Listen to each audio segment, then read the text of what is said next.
Mheshimiwa Waziri Mkuu.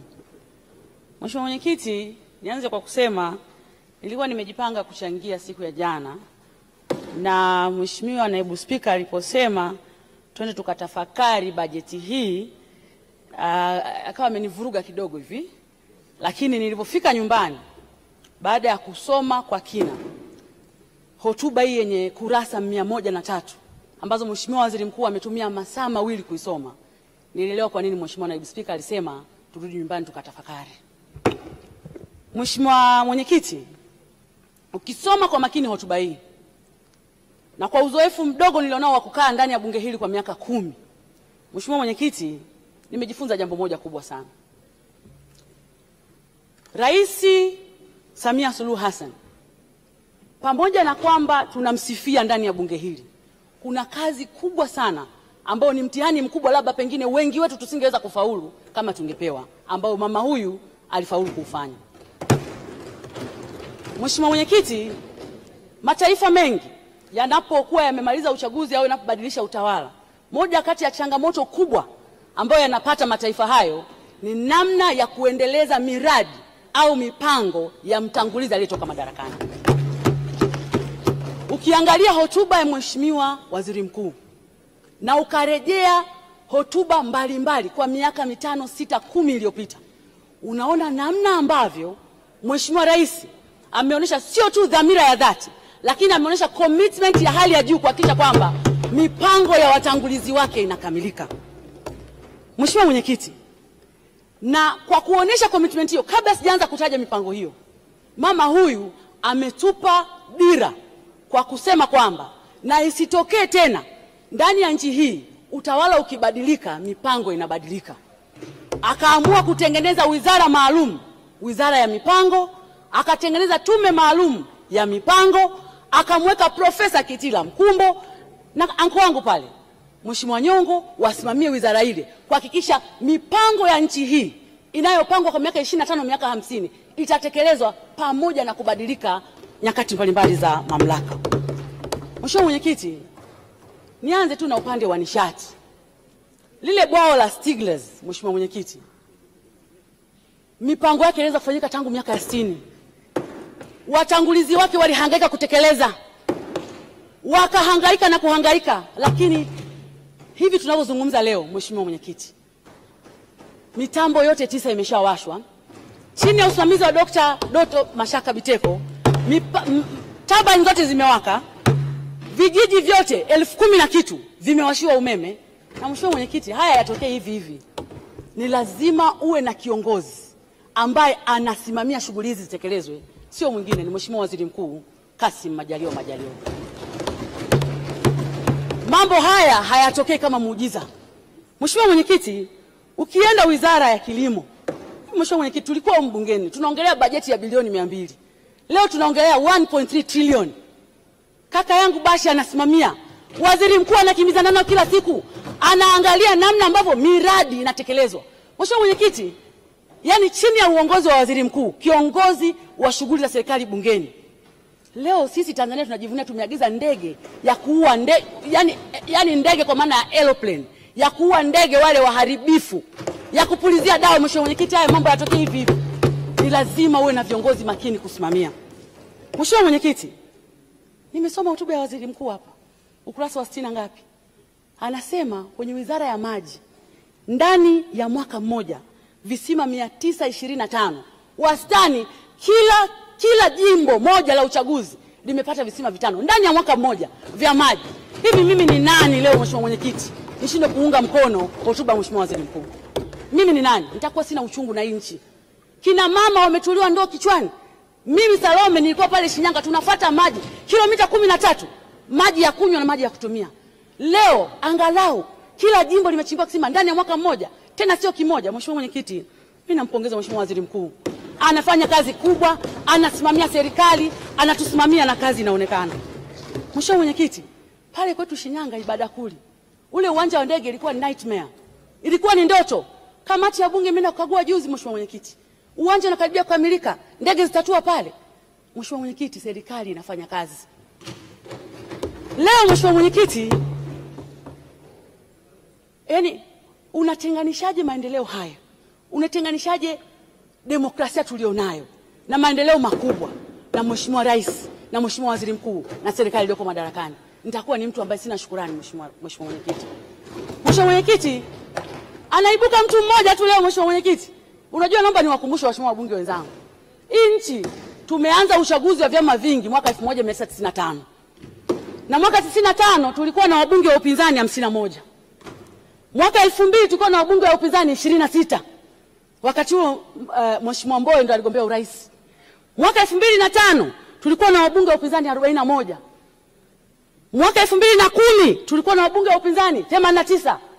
Mwaka 2015 tulikuwa na wabunge wa upinzani 116 na 2020 tuko wabunge 28 wa upinzani. Hakuna mtu aliyesema hashiriki uchaguzi mpaka tufanye mabadiliko ya sheria. Hakuna. Hakuna mtu aliyethubutu kusema hivyo. Hakuna mtu aliyesema tuingie barabarani tufanye uasi kwenye chaguzi zote. Leo Mheshimiwa Mwenyekiti, kuna mtu mmoja aliyekuwa na tamaa ya urais ameukosa kwa sababu anajua Samia amefanya kazi, anataka kumwaga mboga, anataka kumwaga ugali na maji ya kunawa. Hatuwezi kukubali. Hatuwezi kukubali. Ukweli ni kwamba kwa namna ambavyo mazingira ya uchaguzi yamewekwa, kwa namna ambavyo wameruhusiwa kufanya mikutano ya hadhara, kwa namna ambavyo wametumia vibaya nafasi yao ya kufanya haki ya demokrasia, wamegundua kwamba wakishiriki uchaguzi huu hawapenyi, ndio bana wameweka mpira kwa pani.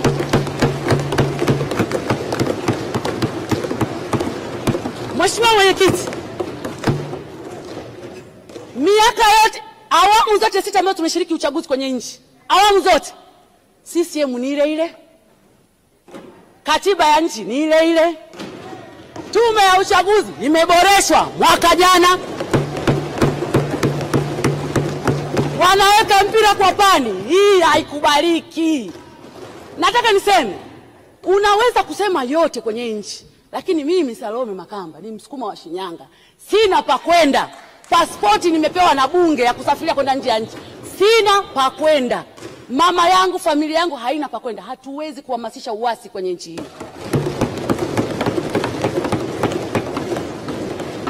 Kung'ang'ania kitu kisichowezekana, kung'ang'ania kwamba hatuwezi kufanya uchaguzi, imebaki miezi mitatu twende kwenye uchaguzi, unang'ang'ania hatuwezi. Na wewe na mtu ni mwanasheria, wote tunajua humu ndani utaratibu wa utungaji wa sheria, utaratibu wa kurejea sheria una namna yake ambao unahitaji muda.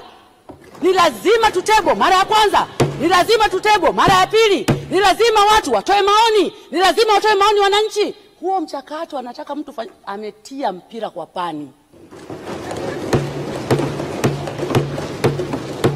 Na Mheshimiwa Mwenyekiti, mimi naungana na wale wanaojiita sijui G55 nani. Mimi naenda kugombea na nitarudi humu bungeni. Na nimwambie Mheshimiwa Waziri Mkuu, nimeona mmeongeza bajeti. Baba, ongeza mpunga, leta ballot paper, leta maboksi, sisi tuko tayari kwa uchaguzi. Leta maboksi, tuko tayari kwa uchaguzi. Haiwezekani mtu mmoja aye ndo anaamua hii nchi leo, iwe Jumapili, kesho iwe Jumatatu, anaongea yeye, mwanaume yeye, kibaunsa yeye. Hatuwezi kukubali. Na Mheshimiwa Mwenyekiti, nikwambia kitu kimoja. Mimi Salome na wananchi wa Shinyanga, hasa kina mama, tunasema hivi, yote yametekelezwa. Mama Samia mitano tena. Mama Samia mitano tena. Tumeyasubiri maboksi kwa muda mrefu. Tumeyasubiri maboksi kwa muda mrefu, maboksi ya kura kwa ajili ya kuhakikisha tunapiga kura, tunamvika huyu mama nguo, tunamfuta machozi kwa kazi kubwa aliyoifanya na kutukanwa kwa ajili yetu sisi wananchi wake. Walisema yote, mara ameuza bandari, mara sijui mama amefanya. Sasa hivi wameshia kusema mama akifungua pochi mambo yanatekelezwa. Mimi niko kamati ya TAMISEMI, Mheshimiwa Mwenyekiti. Niko kamati ya TAMISEMI. Kwa mara ya kwanza kwenye nchi hii, kwa mara ya kwanza nimeshuhudia kwa macho yangu jengo la mama na mtoto. Mimi na watoto, Mheshimiwa Mwenyekiti. Jengo la mama na mtoto. Yaani ukishindwa kujifungua kawaida, Chumba kinachofuata unaweza kufanyia operation. Chumba kinachofuata kama mtoto wako ni njiti, unaweza kumweka kwenye chumba cha watoto njiti. Chumba kinachofuata kama umefanyia operation, unaweza kupumzishwa pale. Mheshimiwa Mwenyekiti, haya mambo tuliyaona lini haya? Haya mambo tuliyaona lini? Hatuwezi kukubali. Jeshi la Ulinzi na Usalama lipo. Kaka yangu Bashungwa, mambo ya ndani upo. Tekelezeni wajibu wenu. Hii nchi ni ya demokrasia. Kuzuia uchaguzi ni uhaini na hatuwezi kukubali. Na Mheshimiwa Mwenyekiti, nikwambie tu ukweli. Huyu jamaa anataka kutupiga changa la macho. Chama chochote cha siasa lengo lake namba moja ni kushika dola. Lengo lake namba moja. Sisi hatufanyi kazi ya uharakati hapa. Sisi mimi najua siasa ni kushika dola. Haiwezekani hata siku moja. Wamekaa nje huko. Leo watu waendelee kukaa nje huko. Hatuna kambi rasmi ya upinzani. Hatuwezi kurudi bungeni kama wabunge. Alafu unasema sisi ni wanasiasa. Hapana. Ni lazima tushike dola. Wabunge wenzangu walioko nje naungana nao. Lazima turudi humu ndani kama tulivyokuwa zamani. Lazima tukae humu ndani kama tulivyokuwa zamani. Serikali ishauriwe, ipokee ushauri. Na sisi tushauriwe, tupokee ushauri. Tulijenge taifa moja kwa umoja. Hiyo ndio kazi ya chama cha siasa. Na wawakilishi wa wananchi, huwezi kuwakilisha huko kwenye majukwaa, na maana unaona huko wanakofanya haina tija. Ni lazima tukae kwenye mabaraza ya vijiji, ni lazima tukae kwenye baraza la madiwani, ni lazima tukae bungeni ili tuweze kushauri serikali kwa mfumo unaoeleweka. Huwezi kuishauri serikali nje ya serikali, Mheshimiwa Mwenyekiti. Kwa hiyo mimi rai yangu, tunataka uchaguzi na tuko tayari kushiriki uchaguzi, na hatuko tayari kuungana na mtu ambaye kupindua nchi hii. Taarifa Mheshimiwa Mwenyekiti. Taarifa wapi? Mheshimiwa Ole Sendeka. Mheshimiwa Mwenyekiti, pamoja na mchango mzuri sana wa Mheshimiwa mbunge, baba wa taifa Mwalimu Julius